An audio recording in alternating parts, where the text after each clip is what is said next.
about this? This actually happened in 1969, but it's just being released now from NASA. I apologize, but there is a space mystery brewing. Newly unearthed audio revealing astronauts may have heard music on the dark side of the moon, raising some big questions this morning. The known parts of space can propel us into the unknown. When traveling in space, reflections of signals can traverse astronaut shuttles, creating intriguing chimes. I hope you guys have an awesome week. Let's dive in. When we lift off from Earth and venture into space at high speeds, various unfamiliar sounds can occur, affecting our communications and hearing. As astronauts penetrate the magnetosphere, a region around Earth where the magnetic field generates electricity and produces audible sounds within the shuttle's communication system, electromagnetic pulses between the northern and the southern hemispheres generate distinctive whistle audible through audio signals. But newly declassified audio tapes have just revealed that there might really be music in space. In 1969, as Apollo 10 cruised the dark side of the moon, the part furthest from Earth, where contact with NASA is unavailable, astronauts Eugene Curran and John Young heard something strange. Which sounds like this.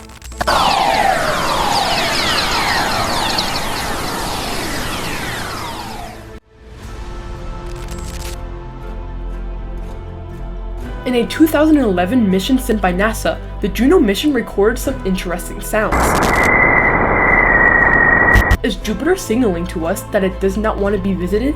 When a spacecraft enters a planet's magnetic field, it produces a sound called bow shock from its solar winds. The audio begins with a high-pitched sound for a few seconds.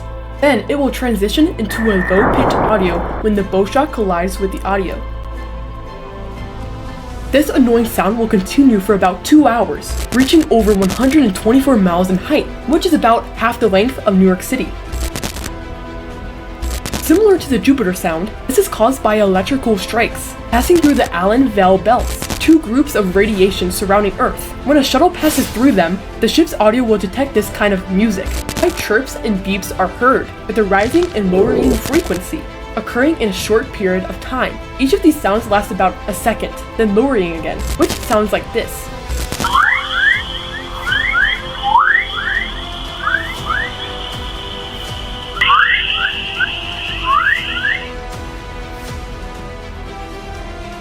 When traveling through Earth's magnetic field, waves from Saturn's auroras create strange and eerie sounds, complicated by the formation through communication.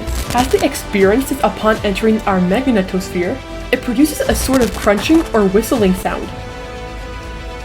As they experience this upon entering our magnetosphere, it produces a sort of crunching or whistling sound. This weird sound is from the ring planet that is also accompanied by the sun's expelled solar winds. And doesn't stop until after it reaches the edge of the heliosphere, the solar wind. Low-frequency sounds orbit Earth. Well, of course the moon does not have a bell. NASA claims astronauts who have been there heard one.